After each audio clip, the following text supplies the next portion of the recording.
আজকে প্রায় 6 মাস পর একটা হেয়ার স্ট্রেটনিং করেছি, তো ভাবলাম তোমাদের সাথে একটা মিনি ব্লগের মাধ্যমে একটু শেয়ার করা যাক। তো এই ছিল ওর হেয়ার, আর হেয়ারের কোয়ালিটি, হেয়ারের ভলিউম সমস্ত কিছু তোমাদের সাথে শেয়ার করছি, চলো। তো ওর হেয়ারের ভলিউম বলতে গেলে, যদি আমি ওর কাঁধ পর্যন্ত হেয়ারটা রাখতাম আর বাকিটা ছেটে বাদ দিয়ে দিতাম, তাহলে কিন্তু খুবই ভালো হতো। কিন্তু তার ইচ্ছে যে যেন ওর লেন্থ পুরোটাই রেখে তারপর যেন হেয়ারটাকে স্ট্রেটনিং করা হয়। কিন্তু বিষয়টা হচ্ছে সব কিছুই তো ঠিক আছে, কিন্তু যদি ওর হেয়ারটাকে পুরোটা রেখে তারপর করি, তাহলে কি আদৌ তো ভালো লাগতো দেখতে?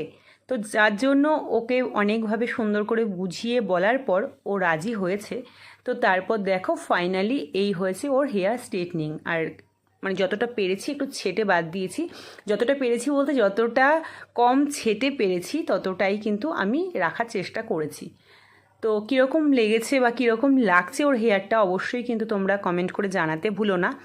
আরেকটা কথা, ফেসবুকের মাধ্যমটা বা নেটের মাধ্যমটা এমন একটা মাধ্যম যেন তোমরা চাইলে কিন্তু একটা মানুষকে ওপরে তুলতে পারো, আবার চাইলে তোমরাই কিন্তু চাইলে তাকে নিচে নামাতে পারো। তাই জন্য আমি বলবো, যদি ভালো কাজ হয়ে থাকে তাহলে কিন্তু একটা মানুষকে অবশ্যই তোমরা একটু সাপোর্ট করতেই পারো।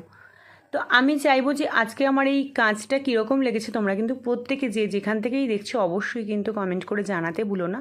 আর ফেসবুকে অনেকেই আছো যারা কিনা আমার কাছে হেয়ার স্ট্রেটনিং করে গেছো পুজোর সময়, রাসের সময়, তারাও যদি এই ভিডিওটা দেখে থাকো তাহলে কিন্তু তোমরাও প্লিজ প্লিজ কমেন্ট করে জানিও তোমাদের হেয়ারগুলো ঠিকঠাক কীভাবে, মানে পছন্দ হয়েছিল কি না আর কতটা ভালো হয়েছিল সেটা কিন্তু অবশ্যই একটু রিভিউ দিয়ে যেও।